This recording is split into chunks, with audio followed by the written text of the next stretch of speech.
Okay, we're coming back from Karlsruhe, where we had the zchus to be at the kever of the Karban Nesanel of Nesanel Weyl. But the Karban Nesanel had a very illustrious son, Rav Yehuda Weyl, known as Rav Taya Weyl. This is an amazing picture of Rav Taya Weyl. You see his Hajas Panim, Temunas Harav Hagoyin Moreno Rav Yehuda Hamachuna Taya Weyl, Av Bezdin Varam Bekal Kodesh, Karlsruhe v'Hamadina, Tayis Weyl, Oberlandis Rabbiner, Marda Asra Zu Karlsruhe. So we have a record of what it said on his kever, although we were not successful in locating the kever. The original kever said, Yuzlu Dima, Yedidya Hagoizer by Naga, Taflu Yachad El Ashmua, V'Yisainu V'Kanu, Yelule Yalil Lahara, Hemid Talmidim Harbe V'Hoyalat Saina Roya. Actually, he was maimed many Talmidim, but we have a tradition that he had literally hundreds and thousands of Talmidim. In the Pinchas Chevra Kadisha, brought at the end of the Sefer, Minchas Nesanel, it mentions that he had hundreds and thousands of Talmidim. And what's interesting is he did not publish the Svarim in his lifetime, but there was one particular Sefer that was published anonymously. It's a sefer that many are familiar with. It's a sefer on the Haggadah, and the name of the Haggadah is Haggadah Marbeh Lesapper. Actually, in our humble Sefer Maggid Harakiah on Pesach, we bring from Marbeh Lesapper in a number of places. Most notably, he is the one who brings down the source for Echad Miyodeya and Chad Gadya. In Haggadah Marbeh Lesapper, he says Piyut Zeh, the piyut of Echad Miyodeya and the piyut of Chad Gadya. It is said that it was found in the Geniza, in the walls of the Beis Medrash and Garmaiza of the Reikeach. V'loi noida mihu machabra, we don't know who composed it, and it was enacted to say on Leil Shimurim. So the source of where we found Echad Miyodeya and Chad Gadya comes from Rav Taya Weyl in Haggadah Marbeh Lesapper. So you'll ask, how do we know he wrote Haggadah Marbeh Lesapper? He didn't put his name on it.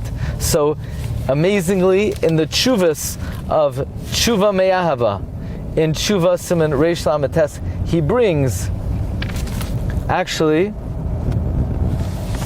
it's in Tshuva Reish Lametes, he brings that it is our tradition that Haggadah Marbeh Lesapper was written by Rav Taya Weyl, even though if you look in the Haggadah, there's a haskama from Rav Taya Weyl.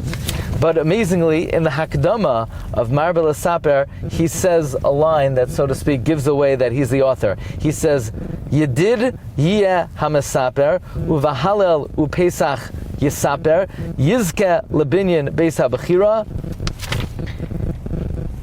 Lekaper, that's Rashi Tevois Yedidya Weyl. So the closing line of the Hakdama of Haggadah Shel Pesach, Marbeh Lesapper, is Rashi Tevois Yedidya Weyl. That is the name of Rav Taya Weyl. So he was a Talmud of Rabbi Yonasan Eibeshitz. Actually, some have commented that if you look at that picture of Rav Taya Weyl, there is a resemblance to Rabbi Yonasan Eibeshitz. Interestingly, the Karban Nesanel and Rabbi Yonasan Eibeshitz were co-Rosh Yeshivas in Prague. Now, it's been published a number of Svarim of Rav Taya Weyl. He was born in 1722, the night of Yom Kippur, and what's amazing is that he wrote a sefer, Levush Habadim, of his drushos on Yom Kippur, and in the Hakdama, he says the reason why he gave these drushos on Yom Kippur is he says he was born on the night of Yom Kippur when it came out on a Wednesday, right after Chatzos, and it is said, Reb Taya Weyl writes in his Hakdama to Sefer Levushei Habadim, that sometimes a person is zoicha to a special neshama kedoisha on the day that they were born. He named it Levushei Habadim. It's Gematria Divrei Torah. Also, Belel Yom Kippur Noilad is the same numerical value. So, we have some amazing yedios about Rav Taya Weyl. He originally did not want to be Nene Meir from his Torah, so he went into some kind of business, but he did not have success in that. And then he told his father that if the Rabbanus comes his way, he would accept it.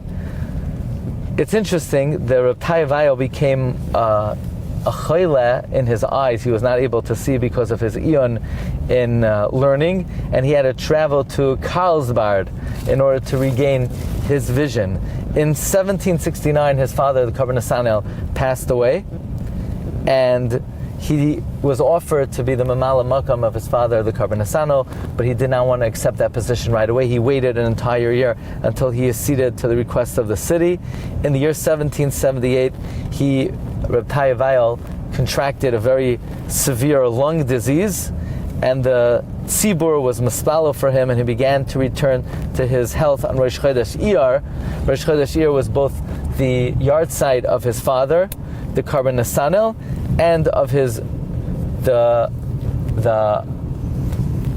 Rebbe of his father, Rav Avraham Broide. Now, we glean a few things about Reb Veyl from his various tshuvas.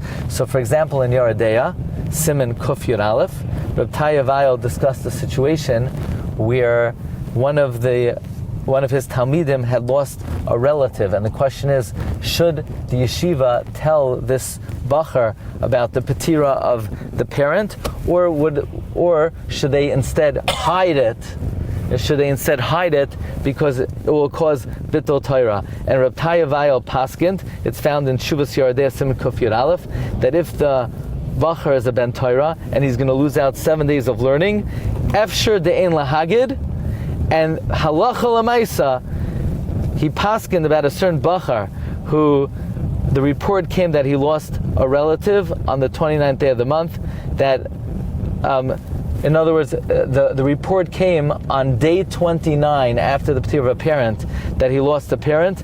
Reb Veyl paskind not to tell the bachar until after the shloshim in order not to be mevatel him from his learning. By the way, it's well known that when Rav Ruderman lost a parent, the Alter of Slobodka also concealed it from Rav Ruderman in order to save the bittul Torah. In terms of the various chiburim that Reb Veyl wrote, he wrote Ginzei HaMelech HaMasechta Megillah, which was later published in 1977. He wrote Divrei Shalom Ve'emes on the Rambam, which is published at the end of Ginzei HaMelech. He wrote Birchas Yom Tif on Masechta Beya, which was published in 1978. Again, a few hundred years after his patira. Adnei Kesef on Masechta Kedushin, which was published in 1979. Tshuvas of Rabbi Yehuda Veyl, and also the Sefer Levushe Habadim.